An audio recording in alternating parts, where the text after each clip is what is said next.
Mene zelo veseli, da začenjamo tudi s temi dogodki. To je današnji prvi tak dogodek, s katerim malo nagovarjamo razne stvari, ki so povezane z COVID-om. Zdaj vi veste, da mi že od prvega sklepa, ki smo ga nekako objavili, stalno poudarjamo, da pozivamo vse študente in zaposlene, da iščejo verodostojne informacije. In se mi zdi, da je to še vedno, ali pa mogoče še toliko bolj pomembno zdaj, leto pa pol po tem, ko se s temi temami ukvarjamo, kot je bilo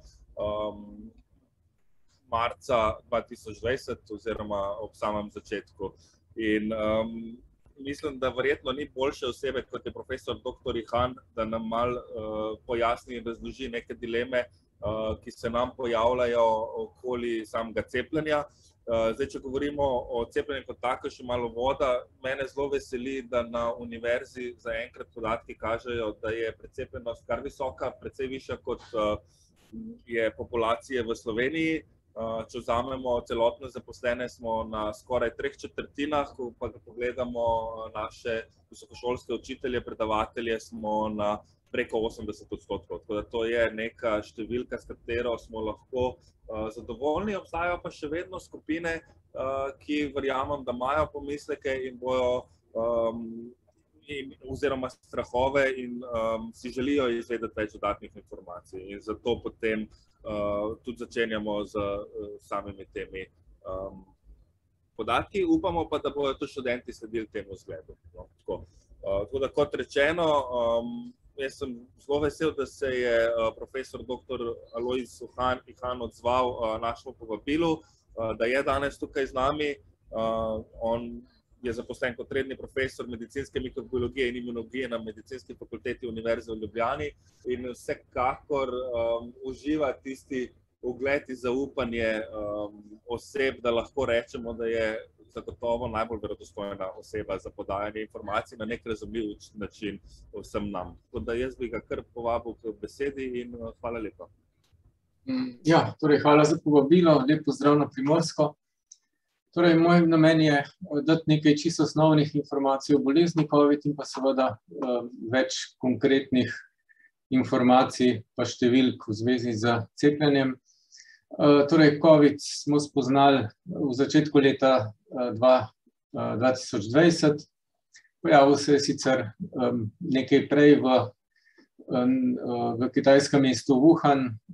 No in prva poročila niso bila izrazito vznemirljiva, zaradi tega, ker smo že, prva poročila so bila o tem, da je to nekakšen drugačen SARS.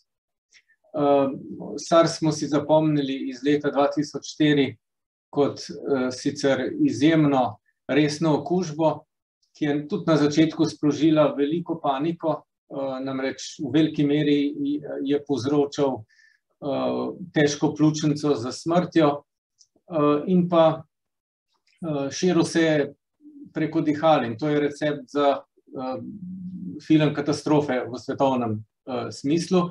Vendar se je pri SARS-u pokazalo, da so ljudje kužni šele v stanju pljučnice, kar pomeni, da so postali kužni šele v bolnici oziroma kar na intenzivnem oddelku šele, prej pa niso bili kužni.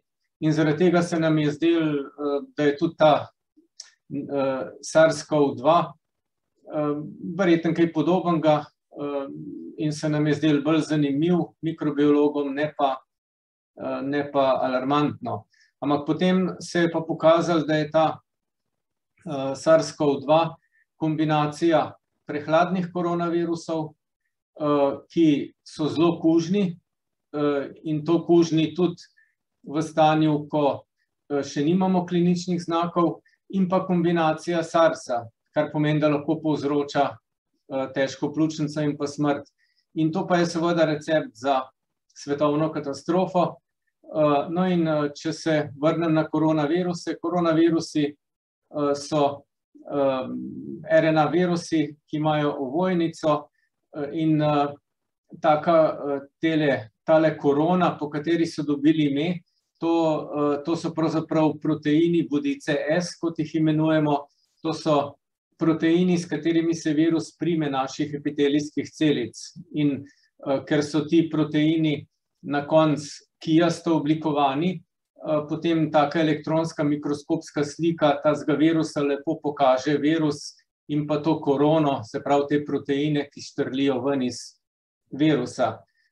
No in vsi koronavirusi so enaki, med nami krožijo običajni 4 prehladni koronavirusi, no in ta je pa, ki nas je zdaj nekako zadev, je pa pač nov koronavirus, ki pa je bolj podoben SARS-u kot pa tem prehladnim koronavirusom.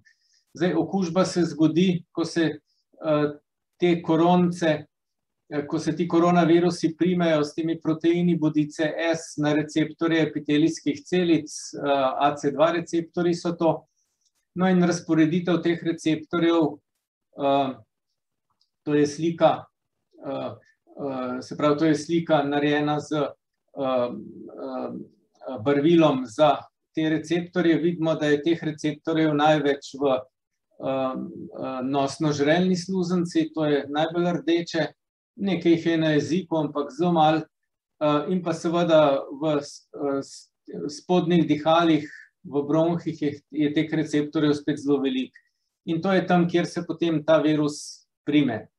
Zdaj, ta virus ima za razliko od prehladnih koronavirusov eno posebnost, in sicer ta protein bodice S, ki je pri vseh koronavirusih, je pri tem virusu malo spremenjen na ta način, da je tudi toksičen. In to povzroča, da ko se ta virus veže na naše epitelijske celice, najprej v nosno-žrelni sluznici, jih zaradi te toksičnosti bolj poškoduje, kot pa to storijo navadni koronavirusi. Zaradi te poškodbe nastane otekanje sluznice in pa tisto, kar je še nerodno, da ta virus zelo hitro lahko pride tudi v kri, in sicer potem se v krvi veže tudi na te AC2 receptorje, ki so v krvnih žilah. To pa je drugače kot pri prehladnih koronavirusih. Zaradi tega ta SARS-CoV-2 ne okuži samo sluznice, ampak povzroči tudi številne komplikacije zaradi okužbe naših žil, in to pa dela virus čisto drugačen, kot so prehladni koronavirusi. No in bolezen nekako je v okoli 20% brezsimptomatska, okrog 60% ljudi zboli za težjim prehladom, takim, kot ga sicer tudi povzročajo koronavirusi, ki tudi sicer ti prehladni povzročajo težje oblike prehladov. Se pravi, koronavirusi pa adenovirusi so prehlad, ki je precej težji kot pa recimo po rinovirusih.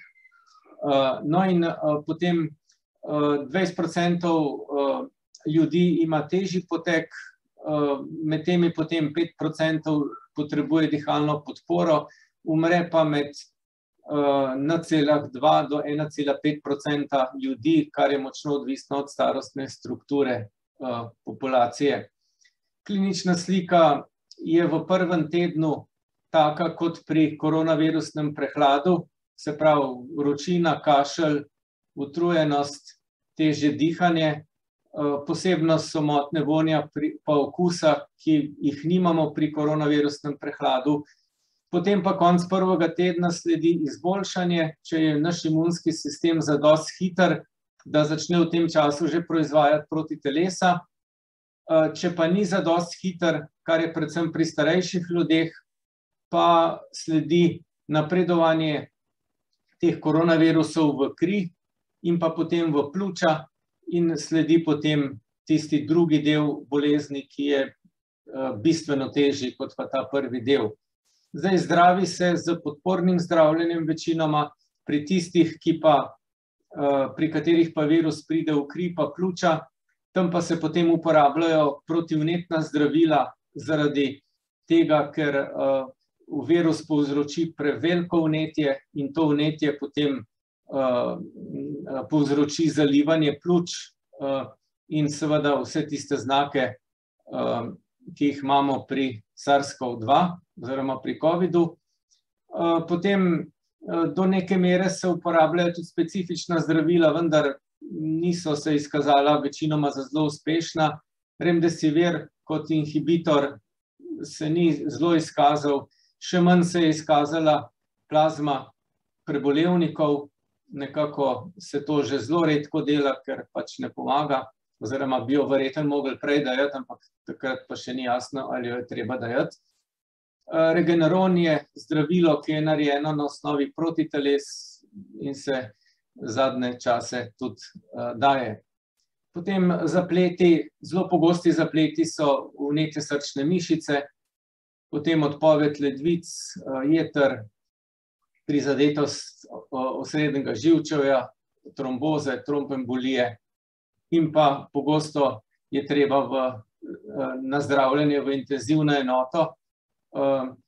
Torej, večina tistih, ki grejo v bolnico, potrebuje samo kisik, torej ne predihavanje, ampak samo dodatek kisika, ker ima pač zalita pljuča in z istimi pljuči lahko vsrkamo več kisika, če povečamo koncentracijo kisika v zraku. Potem nekateri ljudje morajo iti pa na intenzivno enoto, kjer jih potem umetno predihavajo. O prenosu že vse vemo praktično, tako da tukaj se ne bi zadrževal. Testiramo v glavnem s pomočjo dokazovanja nukleinskih kislin na sluznici z metodo PCR. To je najbolj zanesljiv test, na katerega se tudi najbolj zanašamo. Najprej odkrije okužbo na sluznici, po drugi strani je njegova nekakšna slabost, bi rekel, da je tako občutljiv, da pravzaprav odkriva navzočnost nukleinskih kislin virusa, še tudi potem, ko človek ni več kužen, se pravi, nukleinske kisline na sluznici se nahajajo tudi že v fazi, ko virus ni več živ, kot bi temu rekli, in v tem času se potem pojavljajo še vedno pozitivni PCR-ji. Testiranje protiteles nam nekako v kliniki nič kaj dosti ne pomaga oziroma pove. Včasih želimo z njim razčistiti kvečjemu to fazo, ko okužba že mineva, sicer pa nam v praksi protitelesa bolj malo povejo za ukrepanje. Torej, kar se tiče tveganja za hospitalizacijo ali pa smrt, za smrt v rdečem, hospitalizacija v tem sivem. Tveganje je večje, kot vidimo, pri moških kot pri ženskah, za oboje, in pa seveda silovito narašča po 60. letu z starostjo. Se pravi, čim starejši je človek, večje je tveganje za to, da bo bodisi šel v bolnico ali pa umrl, in pa temu tveganju pridodajajo še različne kronične bolezni, predvsem oslabelost imunskega sistema, pa kronične vnetne bolezni in pa seveda oslabelost imunskega sistema zaradi zdravljenja avtoimunskih bolezni ali pa rakastih bolezni. Torej, COVID je povzročil pravzaprav velik porast smrtnosti in to vidimo potem, da se je v številnih državah, ki merijo pričakovano življenjsko dobo po teh običajnih formulah, da se je v enem letu ta pričakovana življenjska doba zmanjšala med 1 in pa 2 leti. Torej, tudi mi smo med temi državami, kjer se je pričakovana življenjska doba zmanjšala več kot 1 leto. Zakaj se je zmanjšala, je vzrok tukaj, to so države, ki so bile najbolj prizadete, kar se tiče umrlih na milijon ljudi. In tukaj vidimo, da smo Slovenci nekako v tej prvi skupini držav, če izvzamem seveda Peru, ki popolnoma odstopa, kar se tiče števila smrti na milijon, zaradi tega novega seva, nove različice, ki se je tam pojavila.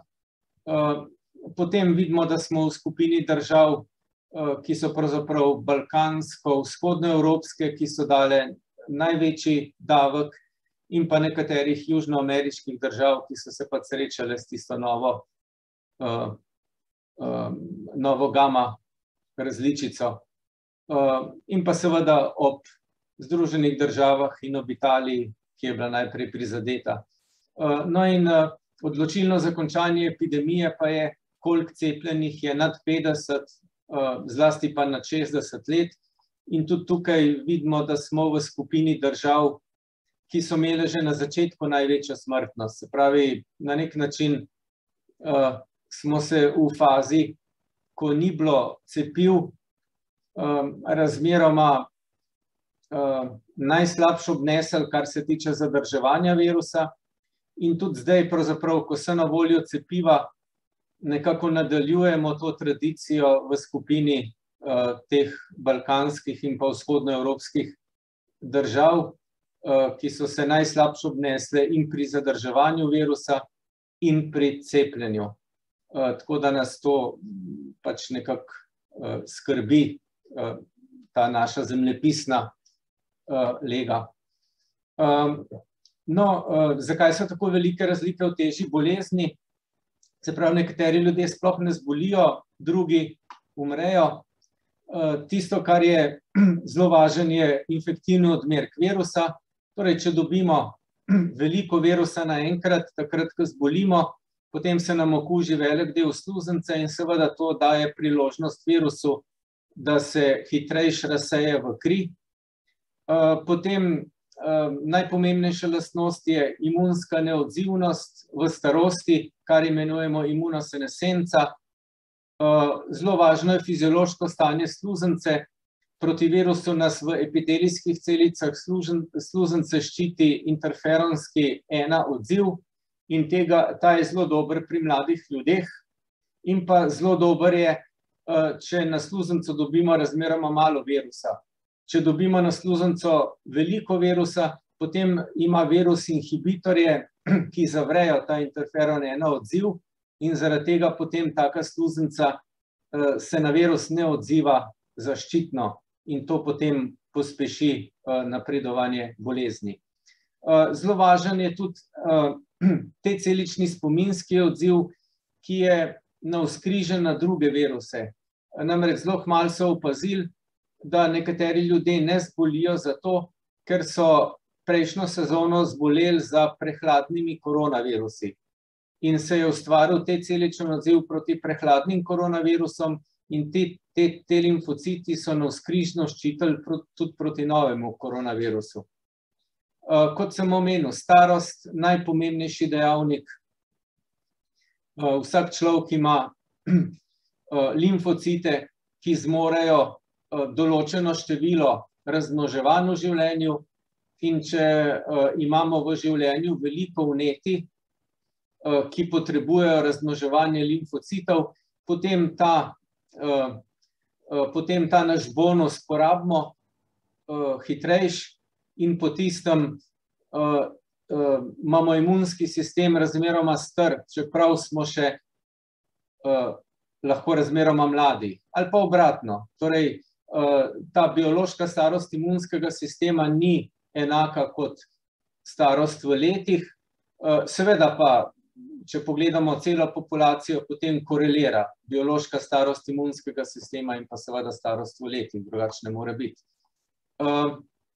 Potem, se pravi, s starostjo je povezano to, da se na začetek okužbe potem počasneje odzivamo in nekako, če v 14 dneh ne naredimo protitelesa proti koronavirusu, če naš imunski sistem ne odreagira tako hitro, potem gremo v težjo obliko bolezni. Sicer pa se nam bolezen boljša. Zdaj, to časovno tekmo med nami in pa med virusom seveda lahko obrnemo sebi v korist s tem, da se cepimo. Torej, da še preden smo prvič okuženi z virusom, razvijamo svoj imunski sistem proti virusu in potem je vseeno, koliko smo stari. Ker tudi, če smo zelo stari, pa če razvijemo ta imunski odziv v 3 tednih, bomo še vedno prehiteli virus, ki ga bomo dobili čez mesec ali pa 2. In zaradi tega se splača cepiti, da se ne ukvarjamo z razmišljanjem, ali je naš imunski sistem hitrejši od virusa ali je počasnejši. No, tista protitelesa, ki nas ščitijo proti virusu, so torej usmerjena proti tem proteinom bodice S. No in protitelesa, ki se primejo, ki jih naredimo in se primejo na te proteine bodice S, ta protitelesa preprečijo, da bi se virus prijel naše sluznice in zaradi tega tem protitelesom rečemo nevtralizacijska protitelesa ali tudi anti-S protitelesa, če date testirati to v laboratoriju, ali pa tudi anti-RBD protitelesa, to je en del na proteinih S, ki nevtralizirajo virus. Poleg tega, kot sem že omenil, proti virusu nastane tudi te limfocitni odziv, ki je precej širši, se pravi, je usmerjen proti veliko več delom virusa, kot pa je usmerjen protitelesni odziv. Zaradi tega, ker je te spominski odziv širši, nudi širšo zaščito po preboleli okužbi in zaradi tega sem že omenil, da so kmalu po začetku epidemije opazili, da nekateri ljudje sploh ne razvijajo bolezni in ko so analizirali limfocite takih ljudi, so videli, da so ti limfociti usmerjeni proti novemu koronavirusu, čeprav človek še nikoli ni bil z njim okužen.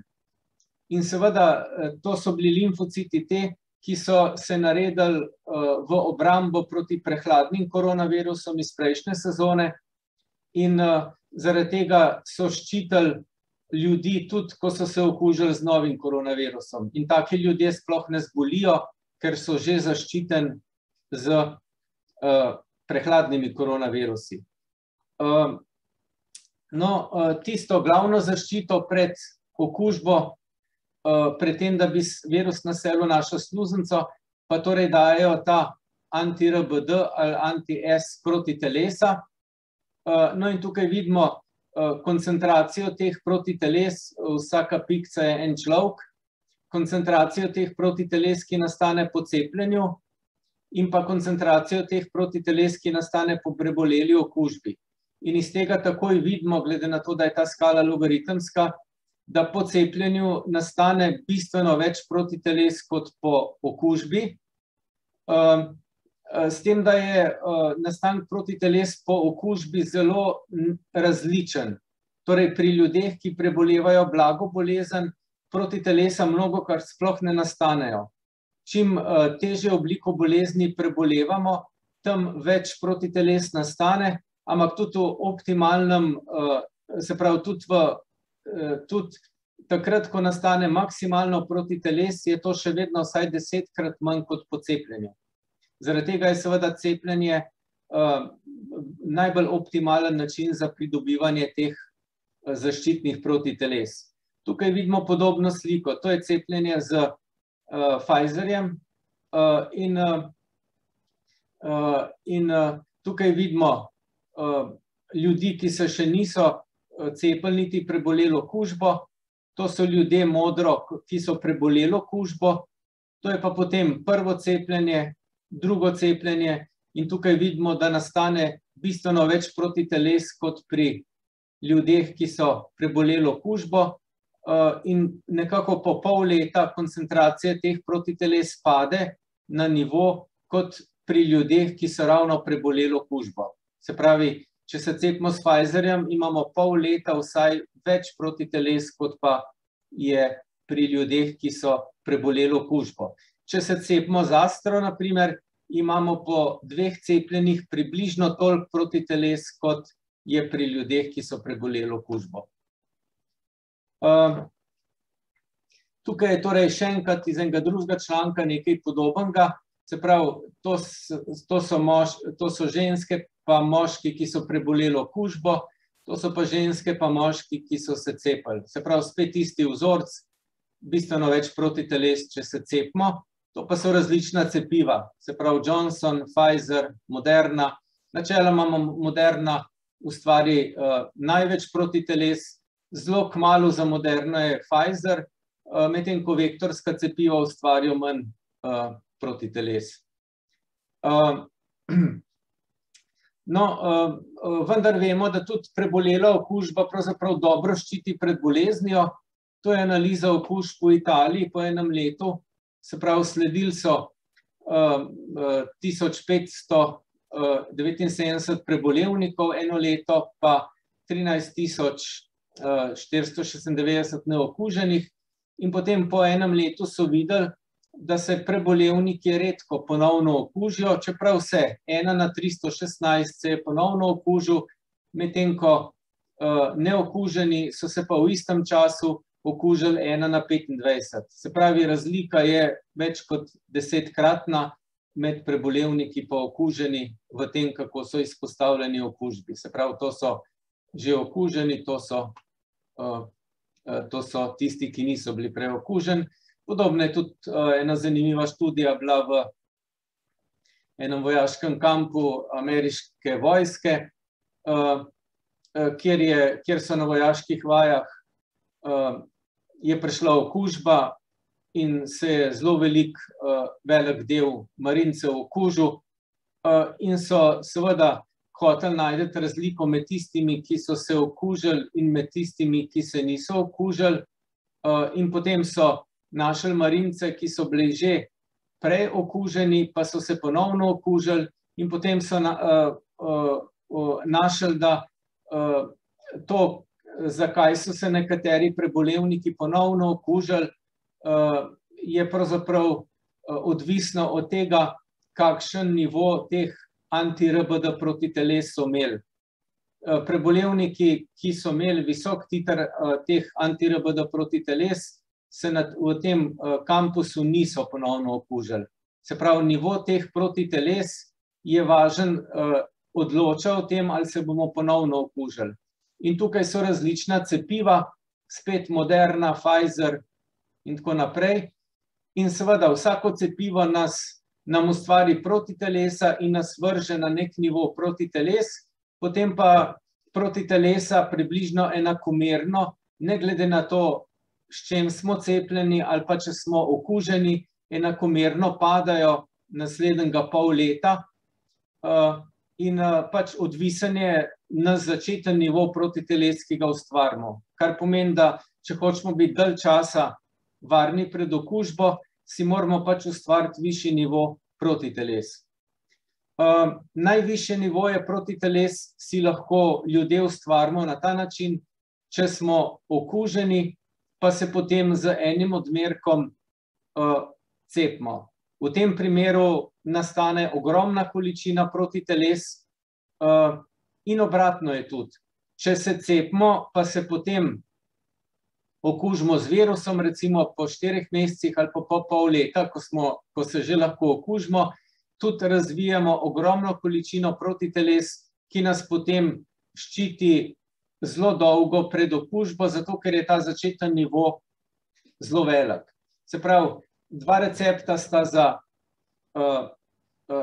da naredimo temeljito zaščito pred okužbo, torej, da smo najprej okuženi, pa potem še cepljeni, ali pa da smo najprej cepljeni, pa potem dobimo še okužbo na sluznico. V obeh primerih naredimo zelo širok, pa zelo učinkovit imunski odziv. Seveda je tisti prvi primer veliko bolj tvegan, ker z okužbo tvegamo vse tisto, kar pač nam okužba prinese. Zdaj, kar se tiče protitelesnega odziva po cepljenju, obstaja pač negativna korelacija s starostjo. Čim starejši je človek, manj se odziva na cepiva. Ta korelacija ni izrazita, se pravi, ni tisto, da bi, ni tako kot pri gripi. Pri gripi, na primer, 40-letnik ali pa 65-letnik, če bo 40-letnik razvil zaščito v 60% primerih, bodo 65-letniki razvili zaščito proti gripi v 30 ali pa 35% v primerih. Se pravi, pri gripi je ta starosten upad zaščite pri enakem cepljenju izrazit. Pri COVID-u ni tako izrazit, vendar pa je vsekakor starejši razvijajo slabšo zaščito kot pa mlajši. No in pa, kot rečeno, zaščita z protitelesi upada. Tukaj sta dve skupini v test, ko so delali registracijske študije. Ena skupina je bila cepljena v decembru, druga skupina pa naslednjo leto v juliju pa avgustu. In tukaj vidimo, da ima julijska pa avgustovska skupina, ki je bila 5 mesecev kasneje cepljena, pravzaprav precej bolj ohranjeno zaščito, kot pa ta lila skupina, ki je bila 5 mesecev prej cepljena. Kar pomeni, da je v 5 mesecih se ta zaščita že kar precej spremenila. No in se pravi, po cepljenju zaščita pač nekako v pol leta že kar precej pade. Seveda vse skupaj so še zakomplicirane različice virusa. Se pravi, najprej je bila ta osnovna različica, potem se je pojavila angleška različica, ki je zelo podobna osnovni wuhanski različici. Potem pa je virus zavil oziroma je nastala ena zelo različna različica, to je južnoafriška različica, in ta različica je pravzaprav, ta različica nas je vse zelo prestrašila, ker pravzaprav cepljeni z osnovno wuhansko različico so zelo slabo kontrolirali južnoafriško različico. Vendar ta ni bila tako zelo uspešna pri širjenju, veliko bolj uspešna je bila potem delta različica, ki je prišla z Indije, in ta delta različica pa ni zelo različna od te osnovne različice. Zaradi tega protitelesa, ki nastanejo po cepljenju za to osnovno različico ali pa ki so nastala po prebolevanju v prvem valu okužbe, v prvem in drugem valu okužbe pri nas, ta protitelesa še vedno dokaj dobro ščitijo proti delta različici. In zaradi tega tudi cepljenje z temi cepivi, ki so narejeni na osnovi wuhanske različice, zato to učinkuje proti delta različici. Če bi se pa razširila južnoafriška različica, pa ta cepiva ne bi delovala. No, tu je še ena ilustracija, da se zaradi nove različice učinkovitost tako protiteles, ki nastanejo bodisi po prebolevanju, bodisi po cepljenju, da pač pada. In torej, tukaj imamo zdaj kombinacijo padanja učinkovitosti protiteles zaradi časovnega odmika od prebolevanja pa od cepljenja in pa seveda dodaten upadec zaradi prehoda na novo različico. Kajti protitelesa so nastala proti prejšnjim različicam, za katerimi smo zboleli ali pa se cepili, delta pa je nova različica, za katero še niso bila narejena cepiva. Se pravi, in seštevek teh dveh upadov je pač dejstvo, da smo pro delti nekako manj zaščiteni, kot bi bili, če delta ne bi nastala. No, cepimo se seveda z neko tehniko, ki je bila že zdavnaj izumljena, se pravi leta 1796 je Jenner že naredil prvo cepivo, potem od leta 1881 od Pasteurja naprej so se cepiva začela serijsko delati, praktično vsak mikrob, ki so ga odkrili, so skušali narediti tudi cepivo. In namen cepiva je torej, da smo hitrejši od virusa v tem primeru. Se pravi, če smo hitrejši, da naredimo protitelesa že pred okužbo, potem se ne rabimo razmišljati, ali bo naš imunski sistem hitrejši, ali bo virus, ker naš imunski sistem je v tem primeru že naredil svoje in je torej avtomatsko hitrejši od virusa. Zdaj, tole je raziskovalka, ki se je že leta 1978 začela ukvarjati z mislijo, da bi s pomočjo mRNK preprogramirala naše celice. Do leta 2005 je bila relativno neuspešna, zato ker ko je skušala spraviti mRNK v naše celice, je vedno sledil propad celic zaradi vnetja. Potem je leta 2005 je postalo jasno, zakaj. Namreč tale mRNK, ki se sintetizira, če jo damo v celice, povzroči zelo močno vnetje. Zaradi tega je bilo treba to mRNK zaščititi na podoben način, kot so naše lastne mRNK zaščitene v naših celicah, da ne delajo vnetja. In to je potem ta raziskovalka patentirala leta 2006 na osnovi tega patenta. Ta patent je odkupil biokemik Derek Rossi in potem ustanovil podjetje Moderna. No in Katalin Kariko je delala nekaj let v tem podjetju, potem se nekoliko sprla s tem lastnikom Moderne in zaradi tega je naredila nov patent in se pridružila nemškemu podjetju BioNTech. In to sta ti dve podjetji, ki danes delata pravzaprav večino cepiv za razvit svet. Se pravi, to je tehnologija cepljenja z molekulami informacijske mRNK. To pomeni, da se te mRNK zapakira v lipidne ovoje, da nastanejo taki lipidni delčki in potem se to cepi v mišico in ti lipidi se zlijajo s celicami in spustijo noter informacijsko RNK in ta informacijska RNK potem v naslednjem tednu povzroči proizvajanje proteina bodice S. Druga tehnologija, ki se je pa že uporabljala zelo množično v veterini, je bila tehnologija vektorskih cepiv. Teh vektorskih cepiv v veterini je ogromno in se uporabljajo, vendar se na ljudeh do sedaj predtem še niso uporabljali, ampak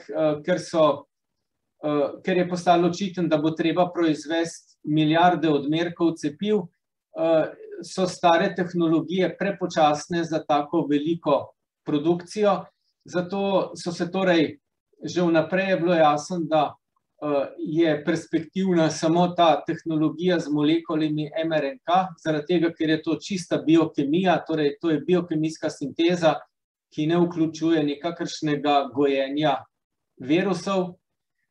Tole pa je tehnologija na modelnih virusih. Se pravi, to so že vnaprej pripravljeni virusi, ki se jim samo še doda genska informacija za protein bodice S. In to je tudi druga tehnologija, ki jo je mogoče množično uporabljati. In praktično sta te dve tehnologiji danes tisti, ki sta omogočili, da je trenutno danih že 6,5 milijard odmerkov cepiv. Če bi čakali na klasične tehnologije, bi bilo tega več kot 10-krat manj. To so pač klasične tehnologije, od katerih pravzaprav nobena še ni postala tako, ne more dati toliko produkta, da bi v resnici zadostila tem svetovnim potrebam. Vsi čakamo na ta Novavax cepiva, ki so rekombinantni proteini, podobno kot kitajska Clover cepiva, vendar, kot rečeno, zgleda, da je to pričakovano, je to precej bolj počasna tehnologija. No, kot sem že omenil, cepljeni imajo veliko večji in bolj enoten protitelesni odziv. To je v enem domu za ostarele, vidimo jasno ta razsoj pri okuženih in pa manjši nivo protiteles ter bolj enoten nivo protiteles pri cepljenih in pa višji nivo. In pa to, kar sem že prej pokazal, Tako da cepljenje se je vsekakor izkazalo za učinkovit epidemiološki ukrep, se pravi države, ki so dobro precepljene, nimajo veliko ljudi v bolnicah. Zelo lep primer je na primer Združeno kraljestvo, kjer je v drugem valu imamo število okuženih se pravi, imamo število okuženih in pa potem ustrezno število smrti. In potem pri tretjem valu, ko so bili pa že temeljito precepljeni, pa vidimo, da imajo približno enako pogostost okuženih, se pravi, tretji val je bil približno enak, kot je bil drugi val, medtem ko je bilo mrtvih pa bistveno manj. Ta razlika je nastala pravzaprav zaradi cepljenja.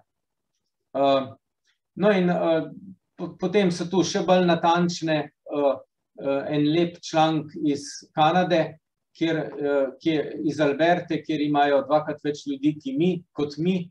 In tukaj so hospitalizacije v primeru na 100.000 ljudi pri tistih, ki so polno cepljeni po različnih starostnih skupinah in pri tistih, ki niso cepljeni. In razlika je popolnoma jasna. Se pravi, pri ljudeh, ki so polno cepljeni, je bistveno manj obiska bolnic na 100.000 kot pa pri tistih, ki niso cepljeni.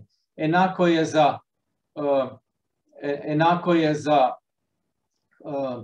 sprejem v intenzivne enote in enako razlika za smrti. Se pravi, smrti na 100.000 pri tistih, ki niso cepljeni in pa pri tistih, ki so polno cepljeni. Tukaj so pa faktori, za koliko faktor je pri določeni starosti nekdo zaščiten pred hospitalizacijo, pred intenzivko ali pa pred smrtjo, če je cepljen, v primeri s tistimi, ki niso cepljeni. In vidimo, da v vseh starostnih skupinah se izrazito splača biti cepljen, kot pa dobiti COVID. Zdaj smo pri teh ukrepih, ki jih imamo proti širjenju okužbe, in dejstvo je, da se pravi, okrog teh ukrepov se velikokrat so pritožbe, da pač cepljeni lahko tudi prenašajo okužbo. Kot rečeno, ko cepljenim pade koncentracija protiteles, kar se zgodi približno po pol leta, v resnici opažamo, da virus spet naseli sluznico. Ampak dejstvo je, da po cepljenju se vsaj 3 do 5-krat manj verjetno okužimo, tudi po pol leta, in pa tisti, ki so okuženi, imajo manj virusa na sluznici in tudi 3 do 5-krat manj verjetno okužijo druge.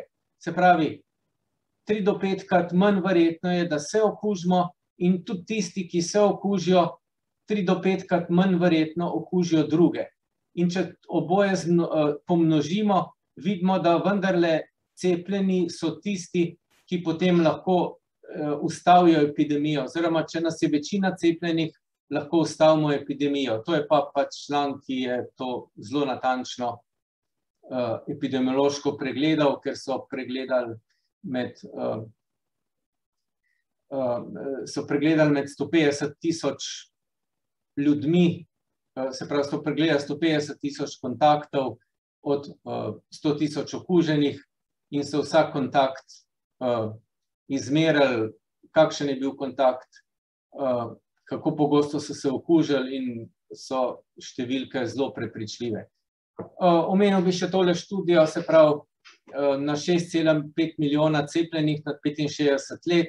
V tej študiji je najpomembnejši podatek, da spet zaščita potem po pol leta od cepljenja začne padati, in pa pri ljudeh, ki so že preboleli okužbo, pa so cepljeni, pri njih pač ta zaščita ne pada. Se pravi, kombinacija cepljenja pa prebolevanja je tisto, kar omogoča dolgotrajno zaščito. Zdaj pa, ne glede na to, ali se prej prebolimo, pa se pol cepimo enkrat, ali pa se prej cepimo, pa pol prebolimo. Vsekakor je varnejše, da se prej cepimo. No, zapleti pri cepljenju so pri teh cepivih približno 2-krat bolj pogosti kot pri cepljenju po gripi. Torej, ta cepiva so bolj vnetna in naredijo več vnetnih težav, ki trajajo dan do 3 dni, pri 75% cepljenih. Pri gripi je ta odstotek nekako 30-40%. Seveda pa je tveganje med cepljenjem in boleznijo neprimerljivo. Torej, prej sem pokazal, pri cepljenju imamo tveganja za zaplete, če izvzamem te zaplete zaradi vročine, ki so pač reaktivni zapleti.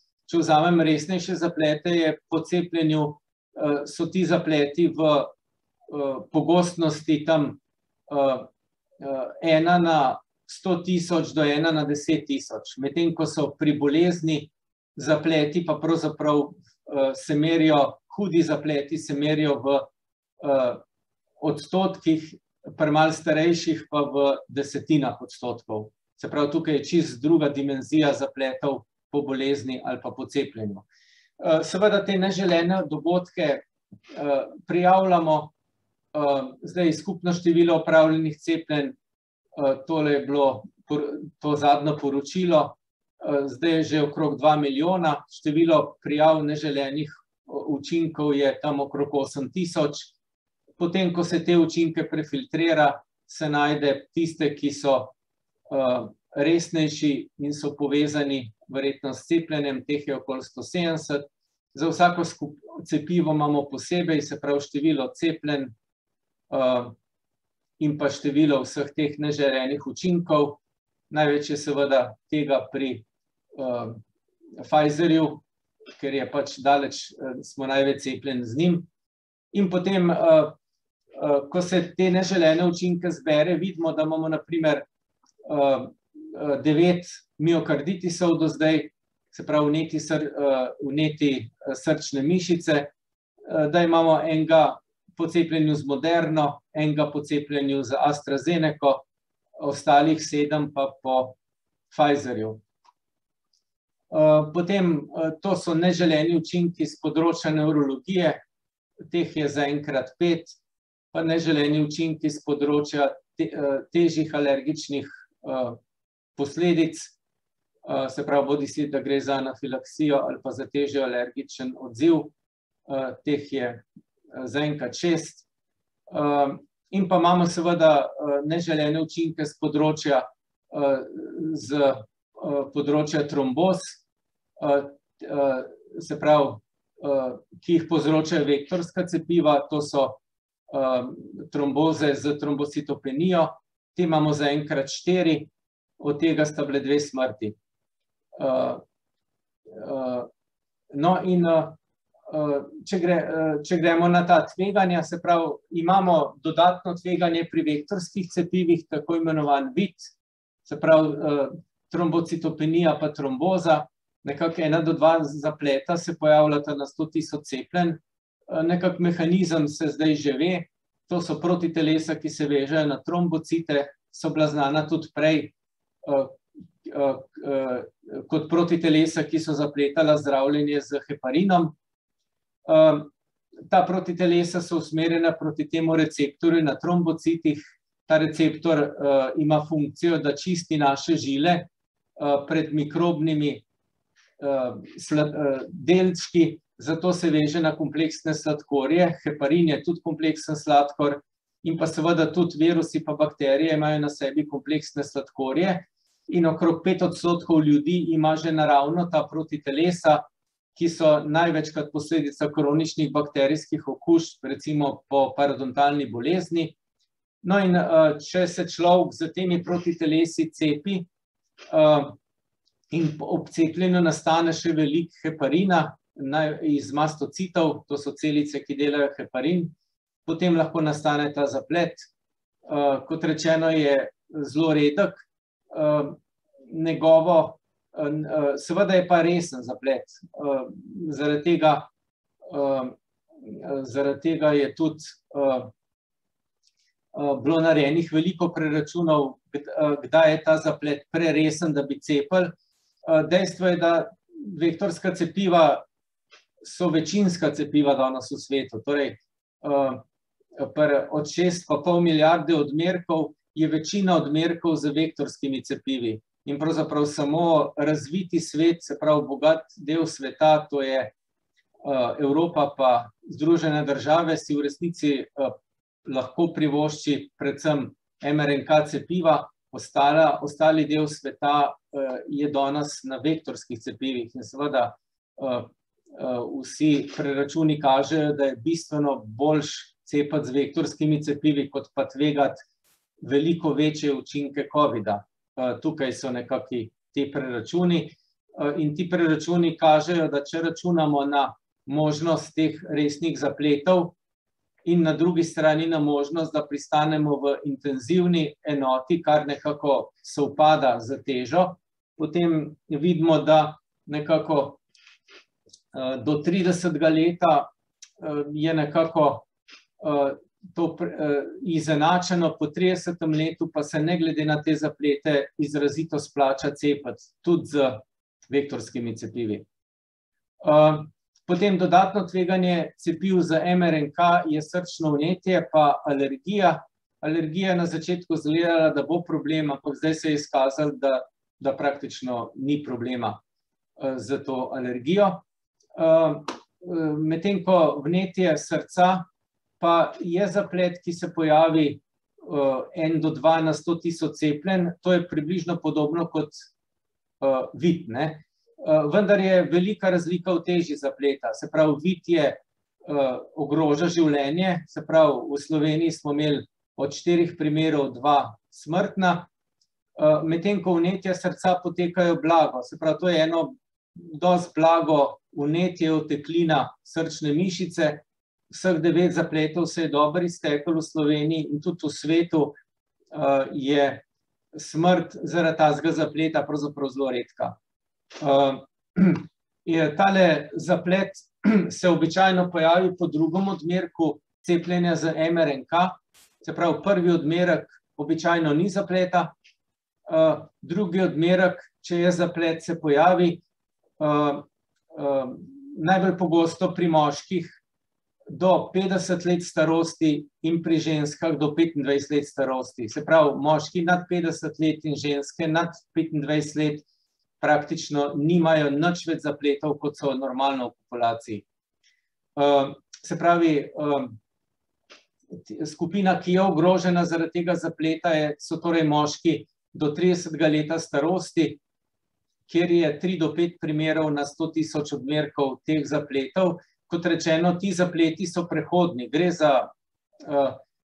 pravzaprav za znake v smislu razbijanja srca, težkega dihanja. Zelo pomembno pri tem zapletu je, da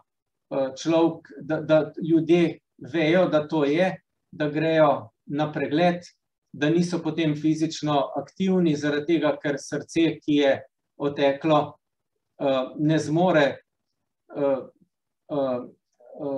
črpati toliko krvi. Poleg tega ta oteklina tudi oteži električno prevodnost srca in zaradi tega nekdo, ki bi z srčnim vnetjem šel na primer trenirati, kjer rabi zelo živahno električno stimulacijo srca, da utrip prav dela, tak človek bi tvegal potem srčni zastoj lahko, zato ker se zmoti električno prevajanje, zaradi tega je pač treba v tem primeru samo predvsem mirovati, iti na diagnostiko, zaradi tega, da se vidi, če zaplet ni nastal zaradi kakšnega drugega vzroka, kajti veliko hujši miokarditisi nastanejo zaradi virusov ali pa bakterij. V tem primeru se ti zapleti slabše končajo kot po cepljenju. Zaradi tega je treba najprej razčistiti, če je res zaplet zaradi cepljenja ali je zaplet mogoče zaradi enega od virusov, ki tudi zelo pogosto povzročijo miokarditis pri mlajših moških. In ti zapleti se pa slabše navadno razpletajo kot pa ta po cepljenju. Torej, kljub temu se cepljenje tudi v tem primeru splača, torej pri mlajših ženskah, pri milijon cepljenih pričakujemo 3 do 4 miokarditise, ki hitro minejo, ob tem se pri isti populaciji prepreči vsaj 5 smrti, pa 50 zdravljenj na intenzivni. Pri moških je bilanca nekaj slabša, se pravi pri cepljenju milijona moških do 30 let lahko pričakujemo 30 črčnih vnetij, s tem, da preprečimo na ta način 3 smrti pa 60 intenzivnih zdravljenj. Se pravi, bilanca je tudi v tem primeru na strani cepljenja. Ob tem, da moramo vedeti, da cepljenje prepreči COVID in sam COVID pa povzroči 5 do 10 krat več zapletov v smislu miokarditisov kot pa cepivo, tudi v skupini mlajših moških. Se pravi, če nekdo, ki dobi COVID, lahko bistveno pri njemu je miokarditis več kot 10-krat bolj pogost kot pa po cepljenju, tudi če spadamo v skupino mlajših moških do 30 let. No, tukaj vidimo v zvezi s temi zapleti, se pravi, dodatno tveganje cepiv za mRNK so ti zapleti, ki se pojavijo predvsem v drugem odmerku, zlasti pri moških. Mehanizem ni znan, je precej nekih hipotez.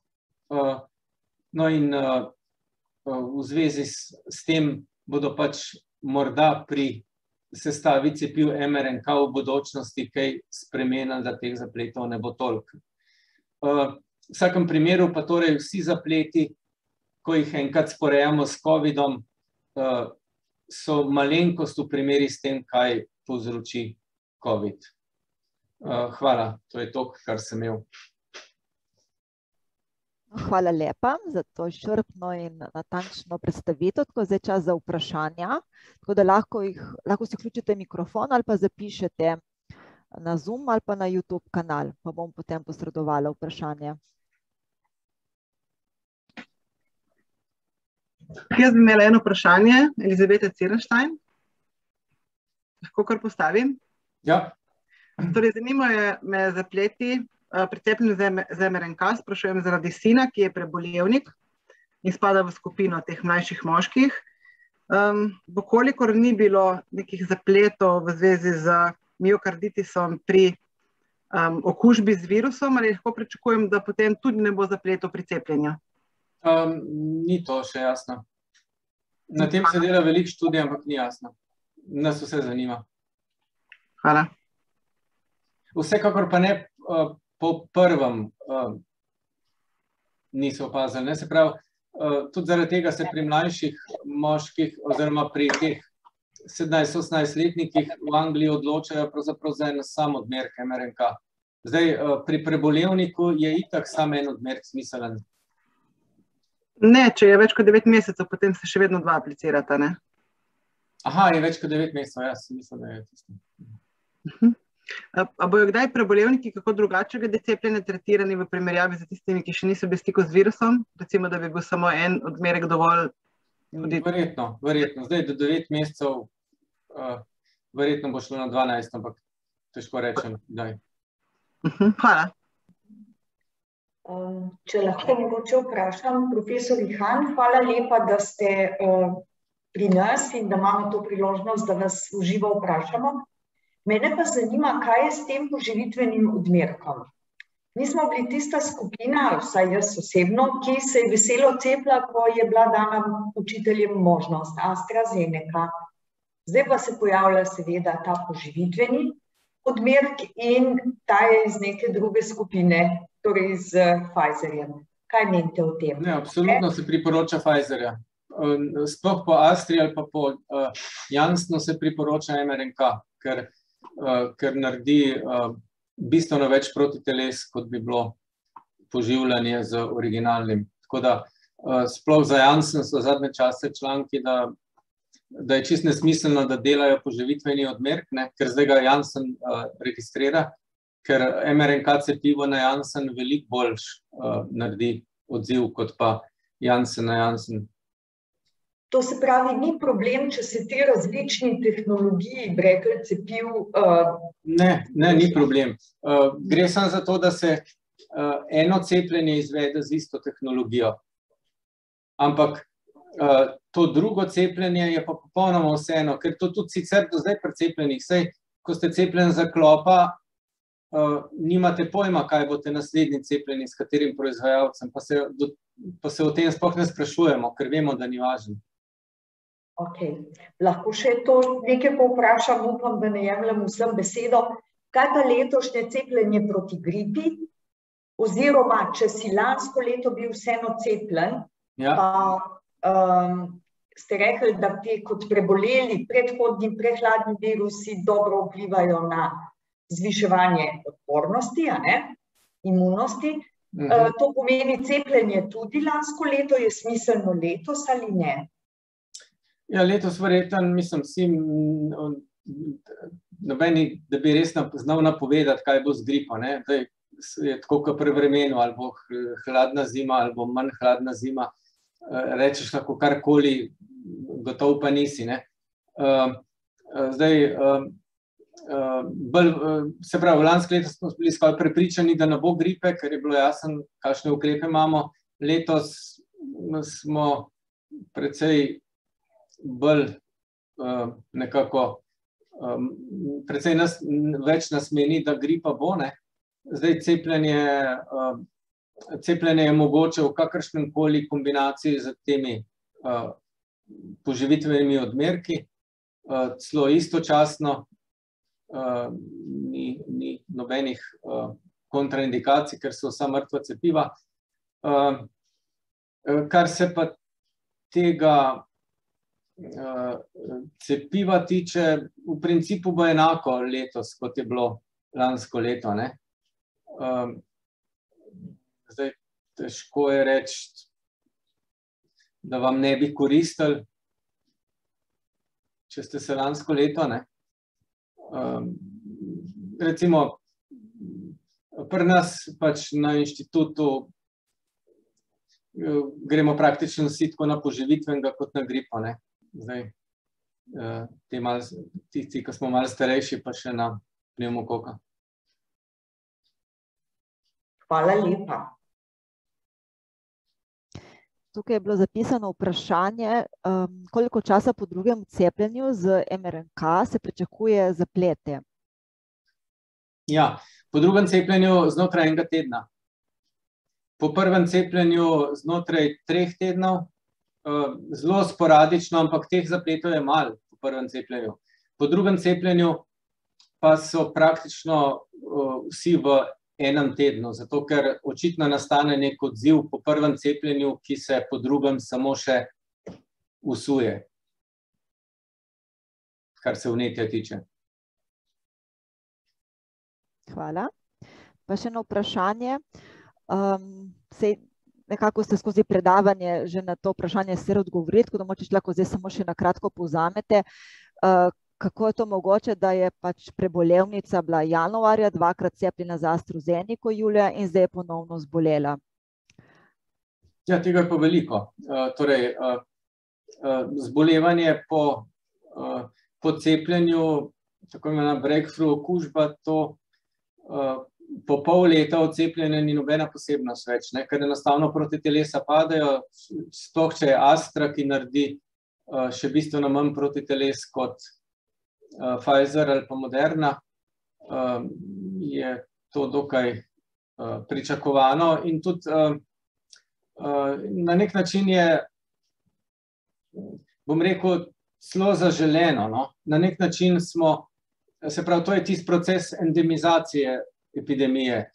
To pomeni, da se cepimo zato, da zadržimo tiste hujši val in tiste hujše oblike bolezni, potem pa pravzaprav je zaželeno, da nas virus nekajkrat pride na našo sluznico, da naredimo še to dodatno širšo imunost te limfocitov in na ta način bi kot populacija, če bi to dosti organizirano naredili, ustvarjali to ravnovesje z virusom, da bi se okuževali v glavnem mlajši, starejši pa takrat, ko nam pade odziv proti virusu, dobimo še malo poživitve z strani virusa in potem živimo s tem virusom tako, kot živimo s prehladnimi koronavirusi. To je nekako idealen scenarij. In te ponovne okužbe niso nič tacga, ne. Hujš bo, če bomo ugotovili, da tudi te ponovne okužbe lahko povzročajo neka kronična bolezenska stanja. V tem primeru pa bo panika. Se pravi, v tem primeru pa bo, jaz upam, da do tega ne bo prišlo, ampak če bi do tega prišlo, se pa potem večina ljudi ne bo želela naravno okuževati, če bo to prinašalo neke kronične posledice, recimo na žilah ali pa kaj takega. In potem pa ne bomo pristajali večinoma na to, da bi bil virus endemiziran, ampak se bo hotel vsak, ki bo zdravstveno osveščen, bo hotel preprečiti, da bi se po naravni poti okuževal z tem virusom. Ampak to je odvisno od tega, kaj se bo pokazalo. Če ta virus ne bo povzročal ob teh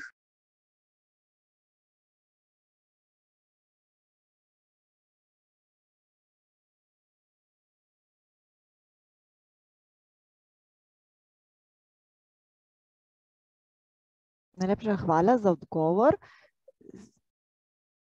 Pa še eno vprašanje, in sicer glede izbire tretjega poživitvenega odmerka, če je priporočljivo, če se je pač prva dva odmerka imelo Pfizer, če se potem bolj priporoča recimo Moderno za poživitveni odmerek.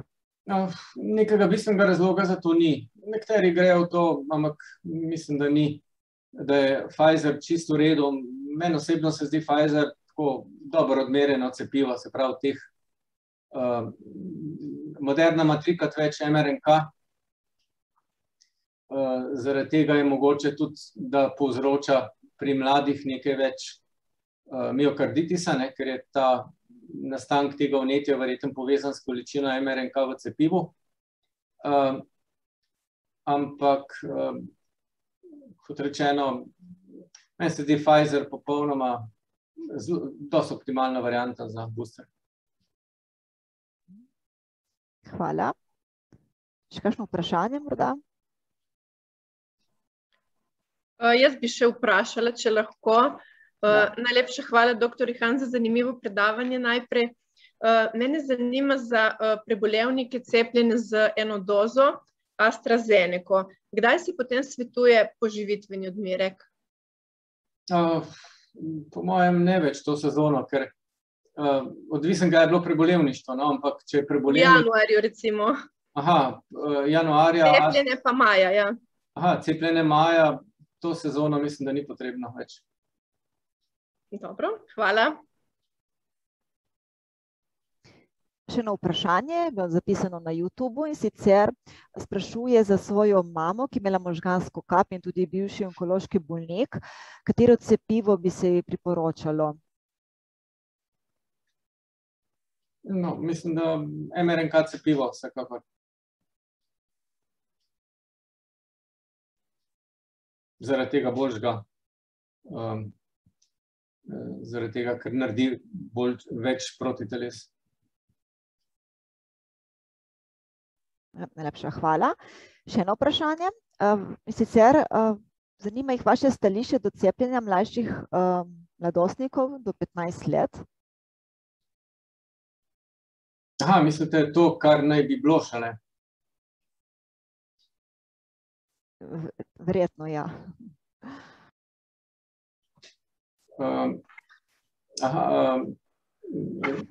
Opravičujem, da pojasnim, pišem v sporočilo, ker imam malo kaosa, pa se ne sliši dobro.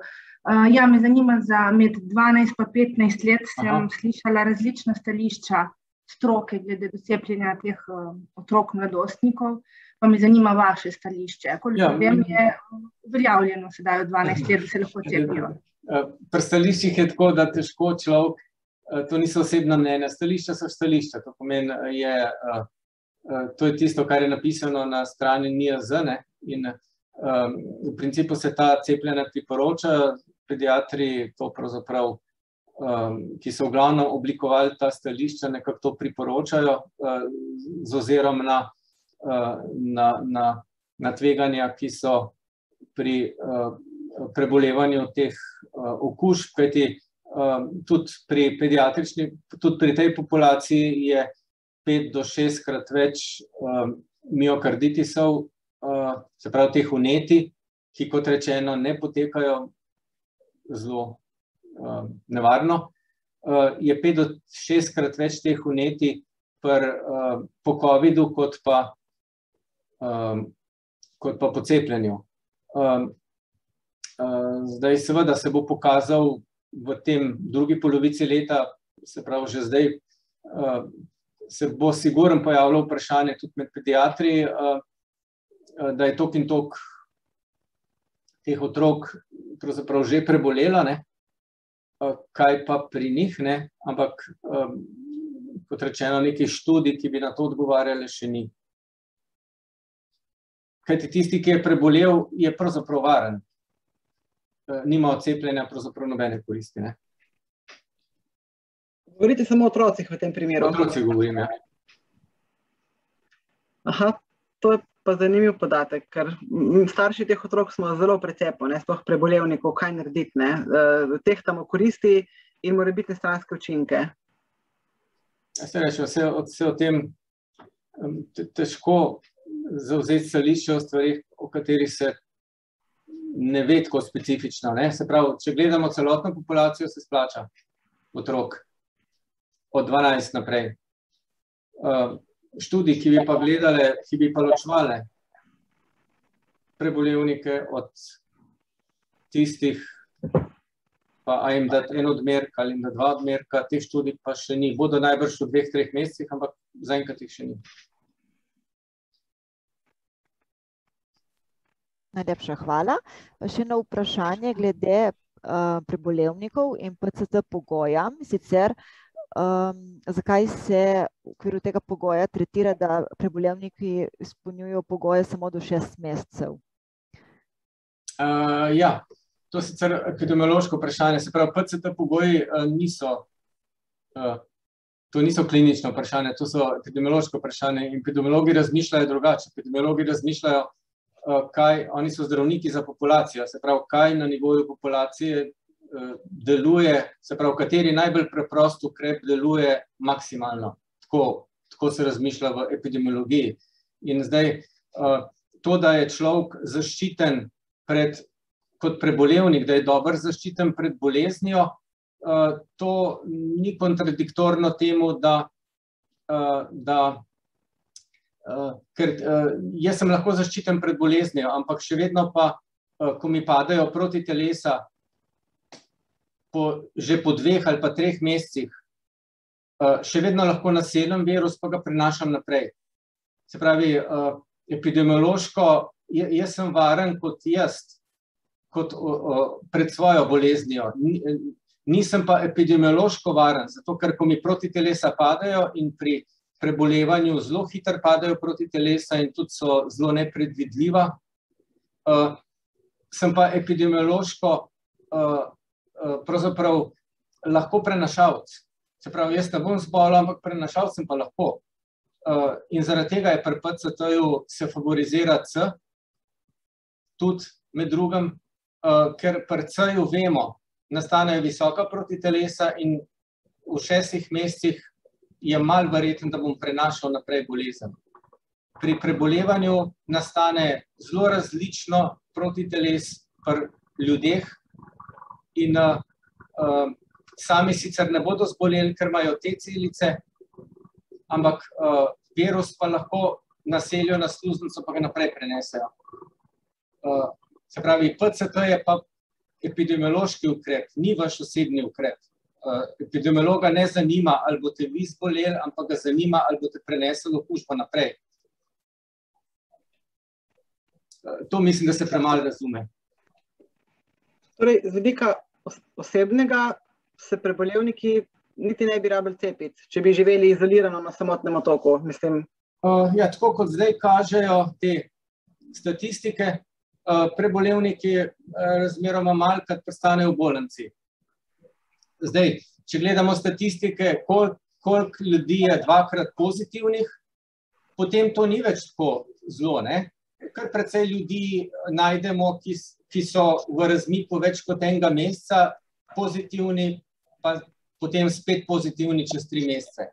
Kar pomeni, da so enkrat naselili virus, pa ne vemo, ali so zboleli ali ne, ampak potem so še enkrat naselili virus.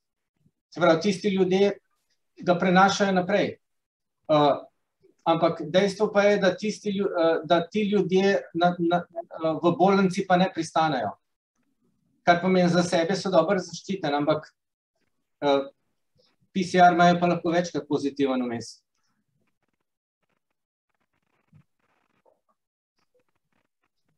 Najlepša hvala. Še kakšno vprašanje? Jaz imam samo še eno, mogoče sem malo tečna, ampak glede na to, da ni raziskav prebolevnih, z otroci mogoče cepljenjem otrok prebolevnikov kazalo malo počakati?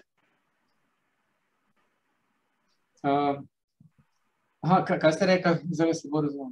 En helikopter imam tukaj pa. Ja. Ali bi za cepljenjem otrok prebolevnikov kazalo počakati, da bojo raziskave še kaj dodatno pokazale v zvezi z cepljenjem pa prebolevnostjo, koliko so zaščiteni? Ja, to se mora srečno vsak sam odločiti, sicer, ampak mislim, nimam podatkov, da bi rekel ali tako ali drugačne. Dejstvo pa je, da otrok, če gledamo čisto samo na njegovo dobrobit, pa je prebolel okužbo, najbrž nima kakšne velike verjetnosti, da bi se mu kaj hujšega zgodilo. Hvala. Še eno vprašanje z YouTubea, in sicer, če je prebolevnikom borelioze dovoljeno cepljenje?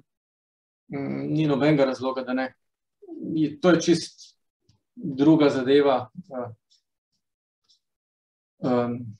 Že za alergije rečemo, da če nimaš alergije na polietilen glikol, ampak na neke hrane, ni to nobene kontraindikacije za cepljenje in se tudi potem izkaže tako, ne?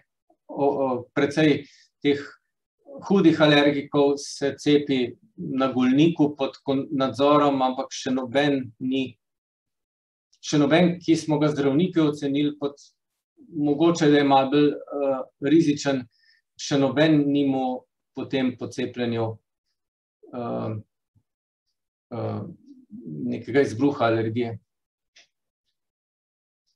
Najlepša hvala. Še kakšno vprašanje?